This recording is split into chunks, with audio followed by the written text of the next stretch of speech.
You're listening to On the Couch with Dr. Michelle, right here on LA Talk Radio. And welcome everybody, as you always are, to my couch here on LA Talk Radio, as the man said.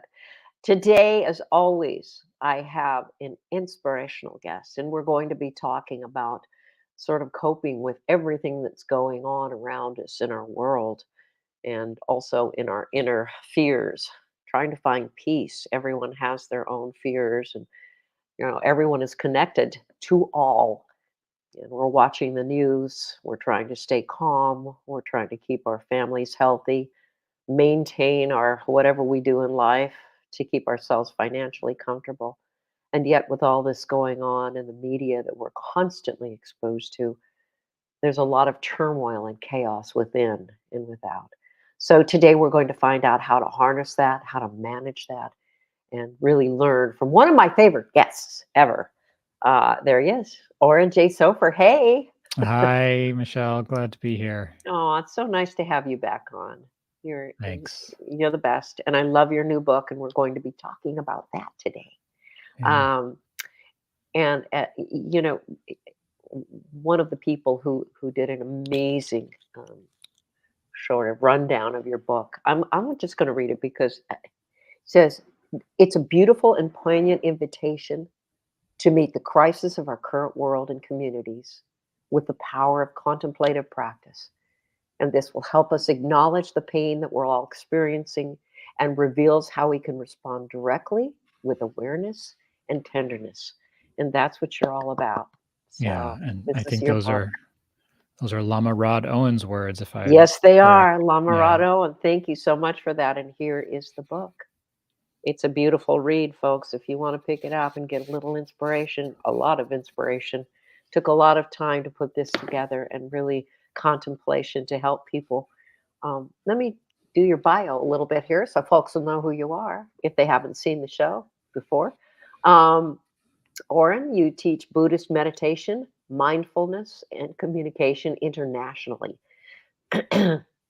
Oren J. Sofer holds a degree in comparative religion from Columbia University and is a certified trainer of nonviolent communication and a somatic experiencing practitioner for the healing of trauma that we all have. And of course, you guys might have seen him on the show before because I had him on maybe a couple of years ago, I would say, Oren, you were here. The best-selling title we talked about was Say What You Mean, which was a mindful approach to nonviolent communication. And of course, the latest, we're talking about his book, Your Heart Was Made for This, Contemplative Practices for Meeting a World in Crisis with Courage, Integrity, and Love. So it's beautifully said, and I really appreciate it. And you really Thanks. run down all the things we need to really contemplate and sort of not work on, but just to maybe practice in our everyday lives in order to keep centered, help others, and just sort of, especially in this world of chaos. I mean, does it seem to you like it's been crazier yes, COVID, we've all dealt with that, but Yeah, crazier than ever in this energy in this world? absolutely. It does. Wow. And you mentioned COVID, and that was the initial inspiration to write the book, was the crazy year we all had in 2020 was when I started writing the book, and Yeah. wanted to provide some more resources to people other than the standard tools for meditation, which are great, but are also limited because there's a lot of times and a lot of circumstances where we're not able to just sit still and follow our breath or explore in that kind of silent internal way. But that doesn't mean that we can't develop inner resources. So I started writing the book in 2020, and as you noted, here we are 3 years later, and so much is changed and is really heartrending. I think a lot of us have a palpable feeling that there's something deeply wrong in our world, and whether we're thinking about the ecological crisis, the economic situation, political polarization, the wars that are unfolding, it's a really challenging time to be here and to be human on the planet. But that also means, of course, that there's an opportunity for us to play a role in the healing and transformation that's being called for. And when we can find the inner resources to be in relationship with what's happening in a clear and balanced way, there's this opportunity to do something that's really meaningful. And that's what the book is aimed at, is Mm. how do we find our right relationship so we can contribute in a way that makes sense to each of us? Boy, and you said it right. I mean, makes sense to each of us. So it really, if we want to make that journey to help others, it has to start within, Yeah. and that's where it's all at. And how do we calm ourselves? So that sort of was your inspiration during COVID. We all had, I guess, some downtime from being out there in the world to write. But I mean, now with what's going on around the world, the crises taking place, everyone is suffering. Yeah. Um, so Yeah. let's jump into it and talk about some of the qualities that you discussed, because I want to roll down sort of through the amazing chapters that you write, because I mean it is sort of like a guide to how we sort of train ourselves to thinking differently and coping differently. And also, I appreciate the way you explain that we can step into these things and not, all of a sudden, what you have to do is get into the Buddha position and then go into Yeah, the it's Om immediately, like you said. yeah. Yeah. Yeah, we were chatting just before we Yeah. started, and I was Mhm. mentioning I'm a new parent, and so I have a Yay. newfound appreciation Oh, for the challenges of raising a family, and the yes, you stuff needs do. to be Mm. practical. It needs Yeah. to we need to be able to do it in the Mm. midst of our busy, full, hectic lives. And that's Mm. really the aim for the book, is that it's a companion for people in their lives. It's not something you need to go on retreat for or disappear from your responsibilities for, but something we can actually apply in the moment of washing Mm. dishes, doing laundry, Yeah. responding Yeah, to no kidding. emails, Yeah. and use our time more effectively Yeah. to build a Oh, solid inner so true. foundation. That's beautiful. Congratulations on your little Oh, one. thanks. Yeah. It's just incredible. I mean, when we have little people, come into Yeah. our lives, we can never imagine that love that we would experience. We think Mhm. we're, all up into with our meditations and just loving and everything that we've worked on. Then you see this little soul and you go, "Oh my gosh. Mhm. Wow, I'm responsible for this little soul." Right. And so amazing. That's a And wonderful thing. also, of course, the endless Mm. teachings that we Ooh, receive right. about our own limitations and challenges. Talk about Uh-uh. cultivating qualities like patience and Mhm, compassion and empathy. It's mhm. all these things that I've written about, and certainly was writing the book while my wife was pregnant, and then Aw. edited the second draft, which was a major revision of the book in Mm. those early days of sleepless newborn Yes. nights. So there's Right. yeah, it was a labor of love, and I'm Oh, so excited always. to be sharing it with you and others. Aw, well, thank you for that. So, let's talk about the 6 core qualities that you Yes. describe in your book for sort of training our hearts and our Mm, minds and, of course, our bodies to heal the grief, all the trauma we're going through, the emotional wounds. And this is that we carry from our personal issues. This is my job, and we, have all these deep, subconsciously buried traumas growing up, whatever they yeah, may be. We all have it. We all have it. And also, of course, what's going on in our external world to keep us just a little more stable. And we look back, speaking about your little one, and we think, "Wow, I was so much happier when I didn't have to worry about all that." But so yeah, let's help everybody out with. Let's look at the 6 core qualities. sure. So aspiration, or well, attention is sort of the first one we talk about. I like the aspiration too, but attention is really important. And what exactly do you mean that in terms of helping our healing? Absolutely. So, the first insight I think that we have in any kind of healing work or contemplative path is the recognition that Mhm. we actually can have a choice over where we place our attention and how we use it. And Mm, we each do this every day, all the time, but we don't notice it. So we shift our attention, say, from what we're looking at to what we're thinking to what we're feeling.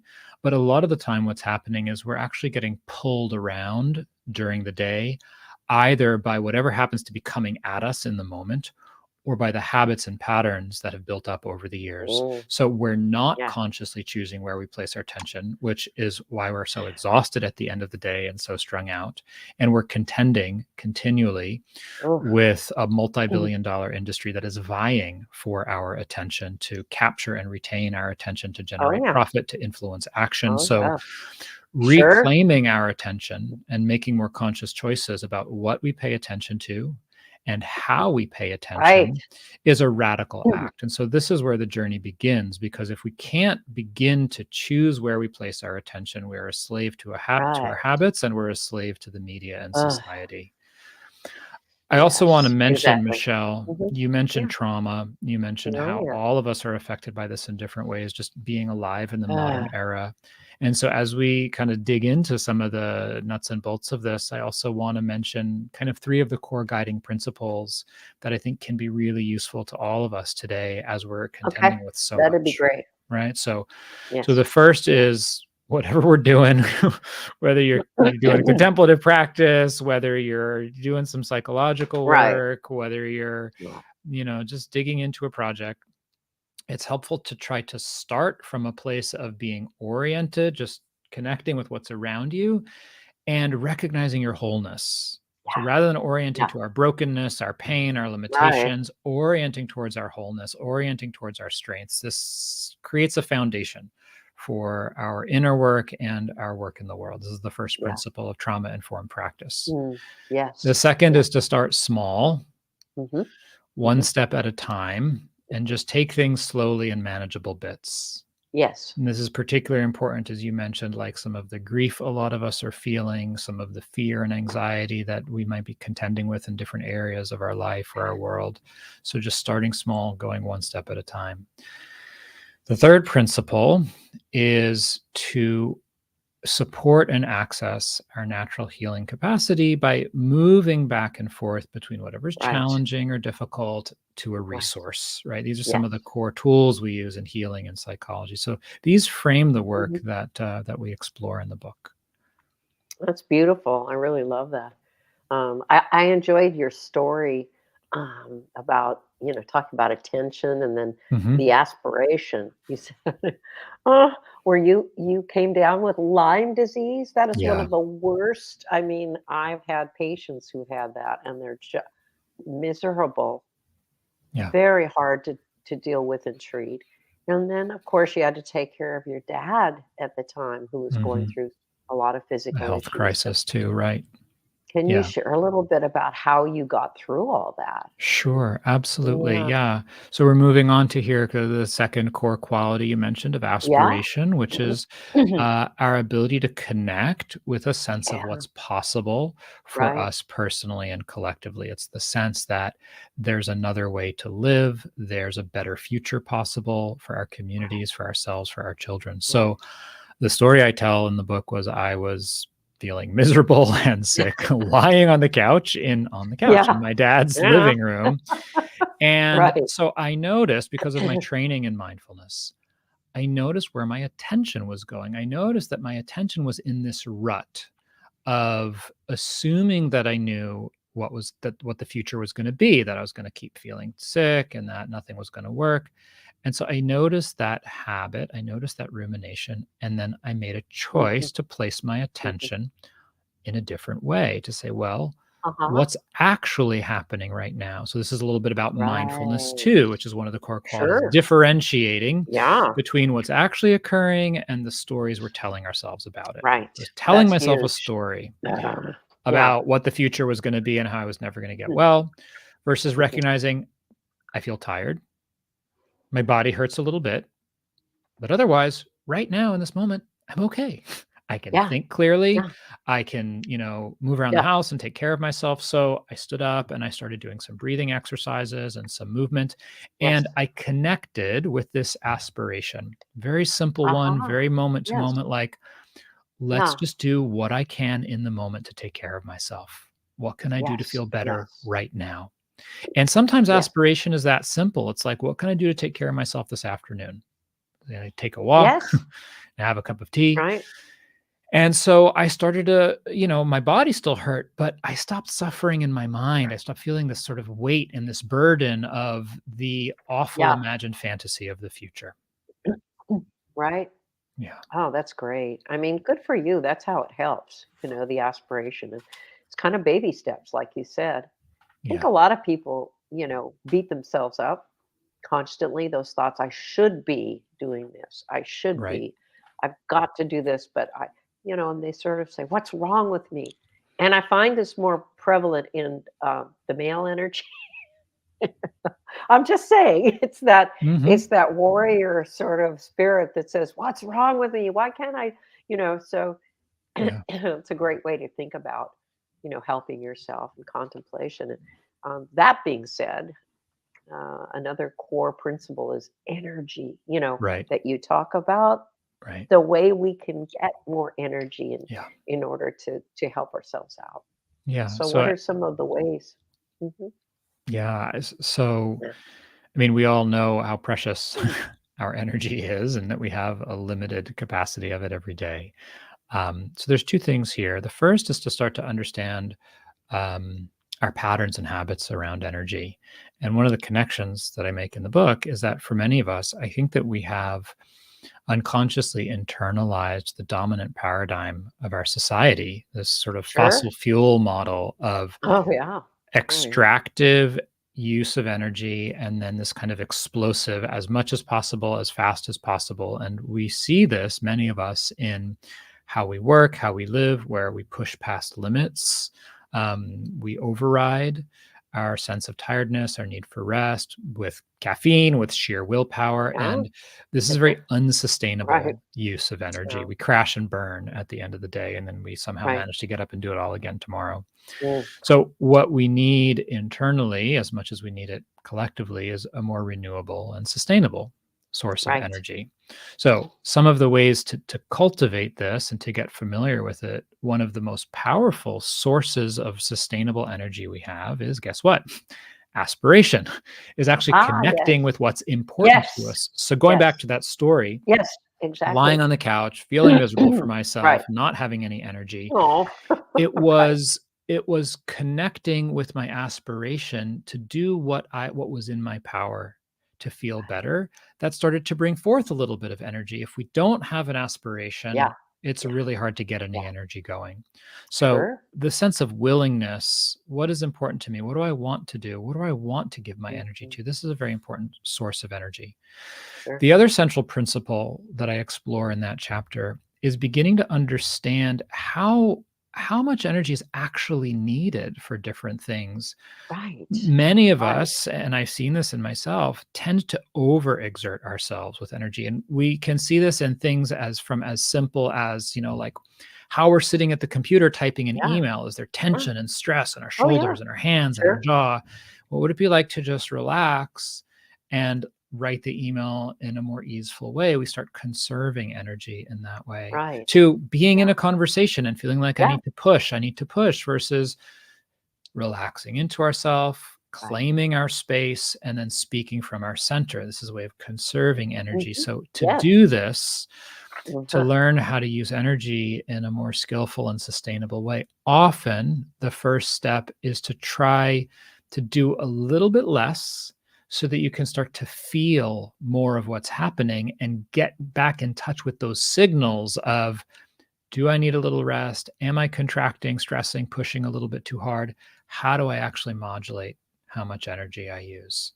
And I can give one Mhm. analogy just to cap this off. Mhm. If you think about, say, Yeah. lifting a heavy object, if you just rush in there and try to lift it really quickly without attending to how you're orienting your body, particularly at this age, Mhm. you're likely to like Mhm. throw something out or pull a muscle, right? Whereas if we Sure. approach the task of lifting that heavy object Yeah. in a clear and conscious way, what do? It's like we take a wide stance, we squat, we take a deep breath, we Hmm. align ourselves. We have much more Sure. power, and we can Right. conserve energy when we are aligned and sort of conscious about how we're applying energy. And so we can Yeah. translate that physical principle into the rest Right. of our life and attend to the alignment and how much force we're exerting. Yeah.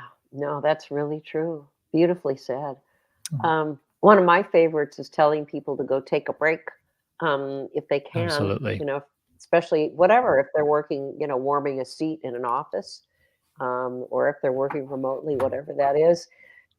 If they have access to any kind of earth, Hmm.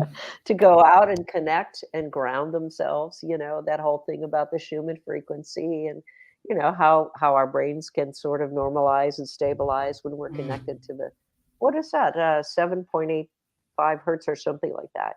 Uh, yeah. So Yeah. the Schumann frequency is wonderful. Yeah. You touch on a really essential aspect of it, Michelle, which is Mm. the um, undeniable truth that our access to energy is directly related to our capacity to rest. And Mhm. this need for balance, right, Yeah. which is one of the Yeah. themes that, so many of us are working with Right. all the time in our life, and that runs through the book. And one of the things I talk about in the chapter on rest, which comes later in the book, is Sure, sure. again how to make it really practical. And this too comes back to how we use our attention. So not all of us have the luxury, certainly not all of the time, right, of being able to go outside and be on the earth, or even take a 5 or 10 minute break when things are really busy, when we have a lot of Mhm. responsibilities. But then there's that question of like, okay, so you've got a minute or two, right? Mhm. You're Mhm. waiting in Sure. line, you're, I don't know, in between things. Right. How do we use that 1 or 2 minutes? Do we pull out the device and start scrolling? Do we Mhm. ruminate on things Right. that we're worried Right. about? Or, can you close your eyes and just rest for a minute, or look up at the sky and enjoy the Right. clouds and the view? So there are these ways that we can have just sort of Yeah. short moments of Mm. rest and nourishment throughout the day when we're aware and making more conscious choices about how we Oh, use our yeah. attention. That's such a beautiful thing to say too, because what do they say, like, 80%, 85% of the thoughts we think today are the same thoughts we think tomorrow. Yeah. Yeah. Right. Yeah. Yeah. Ah, yeah. Yep. Just So, I mean, rolling it's the through. same stuff. Hmm. We get up, so let's change it up. Let's think, let's be aware of, you know, um, our mindfulness in the moment, Yeah. and look up, look around us, be conscious, being in the now, and all that stuff. So, no, that's really important. You also talk about the wisdom, how important it is to have wisdom. Of course, people go, "Well, of course I have wisdom. What do you mean by that, Orange J. Sofer?" Mhm. Well, Well, one of the one of the myths about wisdom, I think, is that it comes automatically with age. Would it, and I think that not to be sort of, kind of yeah, arrogant or pompous here. I'm still a young man. There is yes, a you certain are. wisdom. There is a certain wisdom that comes from just from Sure. living. Mhm. And we can develop more wisdom by paying careful attention and by being open to feedback. So these are like two of the core causes for developing wisdom, Mhm. is looking carefully at things and maintaining awareness. It's like, how do we learn? We Yeah, learn by tracking yeah, what's happening. Like, what are the choices I'm making? Why am I making them? And then what's the effect? If we don't pay attention to that whole process, we don't learn from our choices. right. And I'm sure many of us have had experiences of meeting people who, ourselves included, in certain times where we don't learn from our experiences, we don't learn from our Right. choices because we're not actually paying careful attention, Or the other side, because we can't figure everything out for ourselves, we're not Right. listening to those around Yes, us. We're not open exactly. to feedback, to taking Right. in the things that other people are seeing. Sure. So Exactly. in Buddhism, which is sort of my grounding and training in contemplative practice, wisdom is the ability to differentiate between what's helpful and what's harmful in our own lives, Yeah. in the ways we think, in the ways we speak, in the ways we act.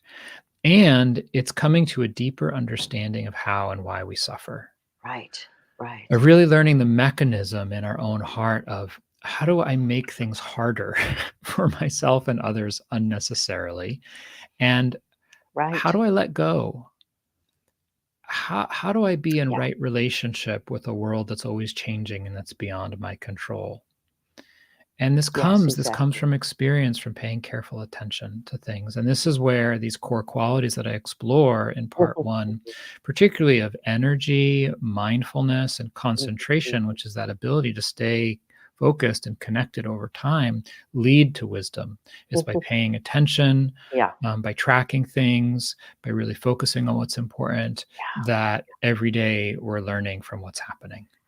Boy, is that true. Thank you so much for that. It's so true. And you're right about, supposedly as we get older, we have more wisdom. Well, we can if we We do all those can. things you Yeah. suggest. Yeah. But sometimes, I suggest that people, keep doing the same thing over sort of. And I say, well, you know what? I guess you need to learn it. And you're not Mhm. ready yet. Then maybe you're not Right. ready to learn it. And you need to keep going through the same, I don't know, situations, relationships, work environments, beating yourself. You need to go through that until you finally say, I can't do this anymore. I guess Right. we all get to our place, but Yeah. that's wisdom too, is realizing that, right? Yeah. And I'm so glad you mentioned that, Michelle, the sense of feeling stuck in something, right? Because I think this is an experience that all of us have in different ways. And whether it's, feeling stuck in a kind of helplessness or some self-criticism or some behavior that we're doing Right, in life. right. I always like to talk about two different ways Mhm, to engage and relate to that. And I'm curious mhm.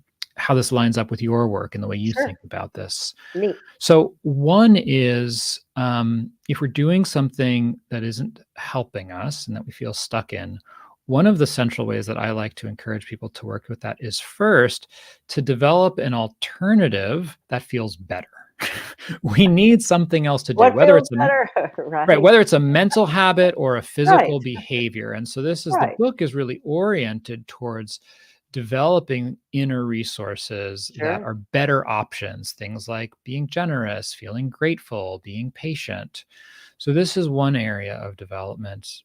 The Mhm. other area of development is once we have some of that alternative, Right, is to then from that place of feeling more resourced, feeling more grounded, feeling a little bit better, to actually then come back to right. the unskillful, harmful habit Mhm. and begin to understand it in a different Mm, way, to actually yeah, investigate it and take it apart and see, like, what am I getting out of this? What am I not getting out of exactly. this? Yeah, And what is this really calling for? What's right. needed here in my heart? Yes.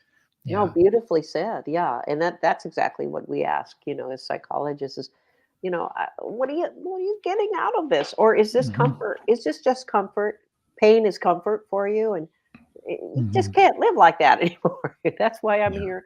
That's why you've come here. And what can we do to change it up? Baby steps. Like you said, Right. that's what it's all about. So here it is, folks. Here's the book. It's beautiful, by the way. I love it. I love the rainbow colors. And Me too. I'm so happy with the cover my publisher Shambhala you chose. did a nice job. All right, and there it is. Your heart was made for this. Okay, and it's beautiful about learning how you can, so from a, I think, more of a Buddhist point of view, but I mean, it's not in a way. It's just your teachings and what you do to help others. Contemplative practices for meeting a world in crisis with courage, integrity, and love. Yeah, and I'd love to talk about that phrase, contemplative practices. Like, what Yeah, does that actually even yeah. mean, right? Let's So, talk. yeah, so I'm trained as a meditation teacher. It's one of the main Sure. things I do in addition to communication. But What I've seen and noticed over the years, and particularly today, when there's so much happening that's so stressful, as I was Yeah. saying earlier, is that not everyone connects with meditation. It's not the Mm, right medicine for everyone. And certainly, right. even for those of us who love to meditate, not all the Sure. time. Right. So one of the things that, has shifted in my life being a new parent is I have much less time to sit quietly and Right. meditate because I'm up at 5:30 in the morning and changing Right. diapers and cooking food and cleaning dishes. So, does that mean that my, inner life goes out the window? No. So, meditation is one form of contemplative practice, just like running is one form of exercise. Not everyone likes to run, but all of us hopefully recognize the value of exercise and find ways to do it. So, contemplative practice is about having a relationship with our inner life. It can be anything that strengthens awareness, reflection, Mhm. and connects us with the sense of meaning, purpose, or perspective in life. Right. And that means Sure, that sure. art, Ah, music, storytelling, mhm, relationship, mhm. having a cup of tea, taking a walk with a Mhm. friend, doing the laundry, any of these things can be a kind of contemplative practice if we know how to use it in that way. And that's really what the book is trying to do, is to trying to give people options, a whole kind of resource guide or menu of ways to use the time that we have Mm, every day that we've been given, that's borrowed. We never know, right? So to actually use the right. time that we have, um, most efficiently and wisely, so that we're building a well of inner resources to give back and, Really true. to get the most out of our time. Oh, that's beautifully said. And that which we put out from within is what we do get back, I believe. And all of the electromagnetic scientists who are now studying our connection to the quantum universe, and Mm, all that stuff. And, I loved the importance that you stress on generosity, mm, having gratitude, yeah, compassion, and empathy. I mean, yeah. that really strengthens your own connection to others. And again, that which you put out, or that which you feel, the love towards others, the kindness, the generosity, I call them the gentle thoughts.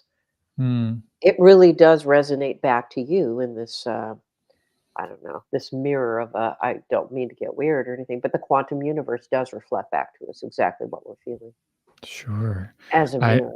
Yeah, no, very much so, and I think that, we can each see this directly and empirically in our own experience. If we look carefully, we can see, Mhm. right here and now, that, we are the first ones to suffer from our own hatred Oh, yeah. or cruelty or resentment, and that we're the Right. first ones to benefit from Mhm. generosity, gratitude, or compassion. The Dalai Lama calls it enlightened self-interest, Mm, right? I It's love that, right? recognizing what's truly in our best interest, which is that, actually feels better to be kind. It It does. actually it Right. actually feels better to, relate to others in the world with empathy than to shut down or cut off or move into a sense of othering. Yes. And of course, we all are connected with a belief system, a religion, a cultural history. We all have our own cause and our own, inner connection with whoever we consider our people to be. So many of us say, the terrorists, how do, what? Where's this hate coming from? Well, goes back a millennial. I mean, so many years, and the hate and the cultures, and I'm talking about everything around the world that's going on, not only Mm, yeah, what's happening at yeah, Gaza, but I'm yeah. talking, And everything I that's happening. yeah, and I think it's important to recognize that qualities like empathy or compassion, this comes up a lot when I teach meditation. It's, well, so what? I'm supposed to love someone who's like blowing people up, or I'm supposed to love someone who's, Mhm. indiscriminately bombing and killing, children and families. No. No. But what does it mean? What does it mean to wish that those people be free in their hearts from hatred and confusion? right? That's a kind of empathy. It's like, may you recognize and be connected to your own goodness. May you be free from the forces of fear and hatred and revenge and confusion. There's this deeper kind of empathy that aims at our shared humanity that is distinct from condoning people's actions Right, and from wanting to be friends or liking someone. That's right, that's not right, what we're talking about. right, right. And it's so hard and so confusing. And you are such a highly, you know, spiritual teacher for other people to help them in their journey, which is beautiful and all that. And, every day though, I find we're all talking about, yes, but my cousin, her and Right. her best friend were at the concert that were Yeah. attacked, Yeah. Yeah. It by is Hamas. hard. And then we were connected. I knew something was wrong. I knew something was wrong. I couldn't describe it. We were connected to the other part Yeah. of the world. It Yeah. didn't feel right that day, so that kind of thing. And Sure. how do we, Yeah. and I know you're not saying, "Oh, love, peace, empathy, and all that," but what you're saying is pray for peace within everybody, pray for calmness, and it's a very Pray for hard it and thing talk about it. to do. Talk about it Yeah. and hold the vision of that of what's possible. Nothing Yes. changes if we don't actually have a sense of where we want to go. Right. Right. Right? So we Exactly. need to be Right. able, this is again going back to aspirations on a Mhm. collective level. Mhm. If you look at any social movement for rights, for self-determination, Mhm. for equity, for justice, it begins with an articulation of what's possible, with a sense of vision of Yeah. what's possible. It's why the United States Declaration of Independence has sparked Yeah. revolutions around the Yeah. world for Oh, over yeah. 200 years. It's why Sure. it's founding document that's still shaping our society today and Mhm. calling for us to live up to those ideals. So Sure. to be able to say, like, let's articulate a vision of where we want to go and what's Yeah. and what's possible. And it's not easy. It's incredibly challenging. And I think each of us needs to be, as you said, like, have gentle thoughts towards ourselves Yeah. and be Yeah. really accepting and tender with exactly where we're at. It's like whatever Right. we're feeling is Yeah. okay. And to just start there and Sure. then take Yeah. the steps we need to nourish Right. ourselves, to take care of ourselves, Right. so that we Right. can be in a better position to engage and respond Oh, and be there for those who absolutely. need us. Sure, and our family members, and your heart was made for this. This is the book right now. It's really beautiful. It will really help you folks kind of get through a lot of stuff, the inner turmoil we're experiencing in ourselves as it relates to the world, and also, our daily lives, our pressures that we experience right now, and trying to make sense of that in our own relationships, families, friends, and workplace, in our small little worlds that we're experiencing, and then trying to extend that out there into the world, and hopefully eventually the universe. We're going to get disclosure sometime, Orange J. I know that it's coming. Anyway, I wanted to talk also about you described some personal experiences that have helped you overcome crises in your life, Yeah. so maybe Yeah. you can share with us a little bit um, about a personal experience that it sort of illustrates the transformation power of the practices that you talk about in your book that you went through. Sure, absolutely. Yeah. I think one of the most profound for me on a personal level was my relationship with my father, Okay. um, who struggled a lot with depression and Hmm. trauma and with his health. And, Sure. as we all probably know, when we really care about someone, when we love them, it's painful to see them suffer, to see them struggle. And, we want to be able to contribute. We want them to be healthy. We want them to be happy. And it's not always possible. No. So for me, over the years, I've had to draw on a lot of these different qualities and practices to find my way to love him and to be in Sure. relationship with him, Sure. and hold that pain and the Right. helplessness that comes up in relation to our family members or our friends who are struggling. And Sure. so, having patience, cultivating patience, having compassion for myself Yeah. around that. Yes. Yes. And one of the key qualities that I, you know, that I learned through our relationship up until and since he passed away is this quality that's called equanimity Yeah. in Buddhism, which is Yes. about balance and Hmm. Hmm. non-reactivity. It's about Yeah. having perspective on things. Hmm. And so the more I was able to accept him for who he was and Right.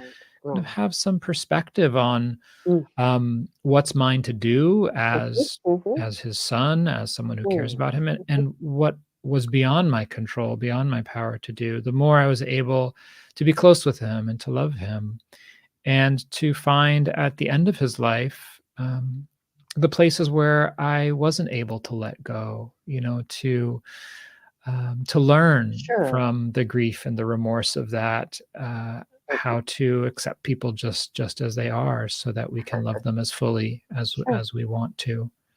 Mm. Mm. Beautiful. Beautifully said. Yeah. Um, and I think you're right. I'm with you all the way. In my work, I try to teach people to just sort of, hopefully, they have information about their parents' backstory, so they'll Right. understand their trauma and what they went through. So I teach them to go through a movie about blah, blah, blah, kind of rewinding, Mm, like you're rewinding a film about, whoa, here's the experiences my right. dad was having, and he had a Right. traumatic upbringing, and he felt he was not worthy and unloved, and on Yeah. and on and on. So you can have compassion, and that, like you said, Yeah. that's the thing, and Yeah. recognizing the unresolved things. And sometimes we don't always get a chance to do that, Yeah.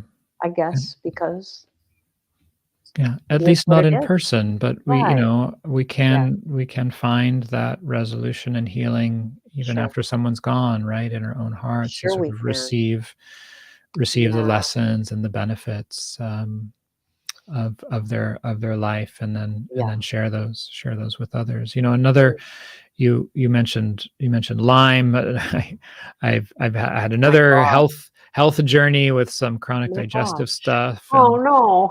there was a I talk about in the chapter on compassion, very kind of humbling experience I had actually down there in LA when I was traveling, of being really sick and Mm. coming Oh, to a sorry. point where I I recognized that I needed help, that I needed Yeah. more help, and Yeah. that there had been this idea of doing it on my own and only using alternative medicine Right. and alternative Right. healthcare practices, and recognizing, both having the wisdom to see what was happening, but then Uh-huh. also the compassion for myself to say, "Oh, Mhm. you know, I need help, and it's okay to go see a regular doctor and take some medicine." And it was a real turning point in my Sure. own health and my own healing, um, to access that compassion and to see more clearly that it wasn't mutually exclusive. It wasn't like, it's either or, but like I could get Mhm. help from an allopathic doctor and I could still That's pursue right. alternative medicine at the same time. And that was really freeing, and had a huge Yes. impact on my Yes. health. Good for you. No, and it's really true. I know a lot of people who are, into the alternative medicine route, and they do. They go through the situation, where they decide, yeah, it's getting to that point where I'm going to go ahead and go with traditional medicine practices, and especially now, because things have been streamlined a bit more. We won't get into big pharma, but Yeah, that's a whole nother conversation. we won't go there. But no, I hear what you're saying. It's really important, and good for you for doing that. And you did get the help you needed. Yeah. Pretty much, you've healed. Good, good. I really and that was so cute the way you said, "Well, I came to LA and I got really sick." Well, that can happen. It's it's the energy, orange Sofer. Yeah.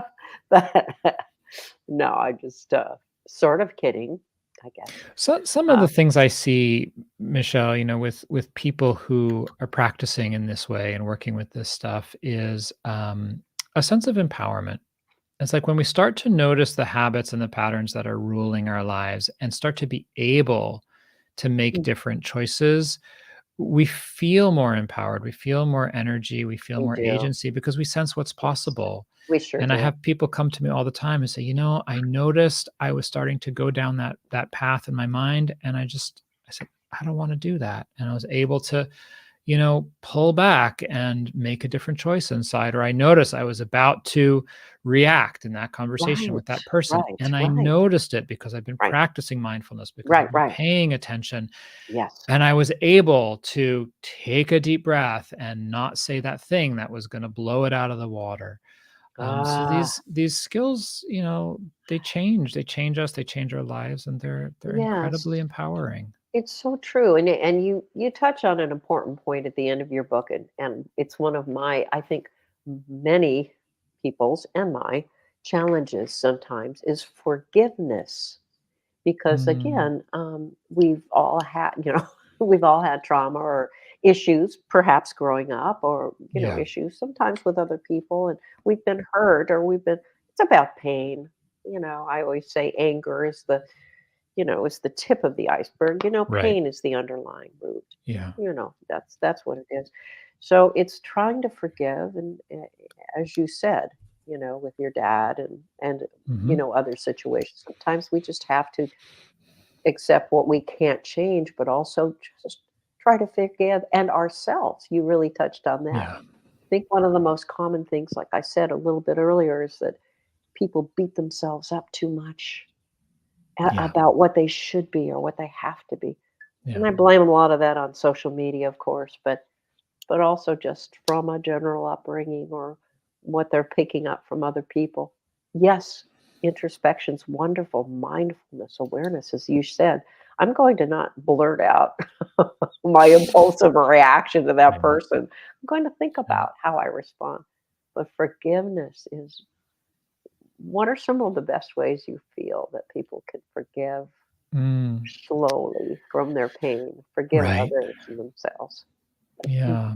It can be so freeing, and it is so hard, and it does take time. Mm. And I think for me, um, one of the places to start, is first just clarifying what we mean by it, because I think there's so many misunderstandings Mhm. of what we mean by forgiveness. And that forgiveness doesn't mean forgetting what happened. It Right, doesn't mean condoning it. It doesn't mean pretending that it's okay or we're okay, or right, skipping over. In fact, it's quite the opposite. That forgiveness right, depends, right, on this kind of honest right. reckoning and acknowledgement of what happened. That's the foundation. And that we forgive not to absolve someone else. We forgive to free our own hearts from the past, so that we're not locked there. We're not stuck there. We're not chained there through our pain and our suffering. Mhm. We release ourselves from that complicated relationship with the past. And so that's the first thing, is this Oof. understanding of what it is and why we do it. Oh, boy. The second is watering the seed of forgiveness. And this is a metaphor that I know from checking Mhm, the book out, that mhm. runs throughout the book, which is this idea that each of these beautiful qualities and traits exist within us as potentials, as capacities. Yeah, And with forgiveness, sometimes it's as simple as just saying, like, one day, I hope I will want to forgive you. Or one yes, day, I yes. hope I'm able to forgive myself. Just that much is the seed, and we can water it. We can just kind of recognize that here's this intention Right, of where right, I want to head. right. And that's the beginning of the journey. That's beautiful. Yes, it is. And I think, Mm, opening our hearts up and opening ourselves up to the possibilities, it just yeah. creates that, widening of understanding. And little, like you said, watering the seeds for that understanding is beautiful. Yeah. Oh, yeah. Well, Oren, thank you so much. It looks like we're getting almost out of time already. It just goes so fast whenever I interview you. But here's the book, folks. It is wonderful. Your heart was made for this. This is what you need to learn. And it's really going to teach you some contemplative practices as well as, how to get the courage of having more integrity and love.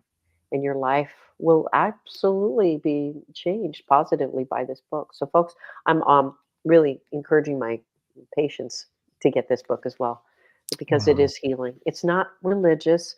It is, I would It's say, really human. human. Well said, Orange A. Yeah. Silver. It's about being human together Yeah, and, it is. It taking is. care of our hearts and building our inner resources. Thank It you so much for sure is. having me, Oh, Michelle. you're so welcome. It's always a pleasure to have you, and come on back again sometime. Great to talk with you. You Okay. too. All right. Take care now. You too. Bye. All right, everybody. Thanks for joining me here on the couch. Great interview. Go ahead and look at it again, latalkradio.com. It'll be up in the archives. And as I always say, try to take care of yourself first within, and then you'll be great for others. Have a good one. Bye bye.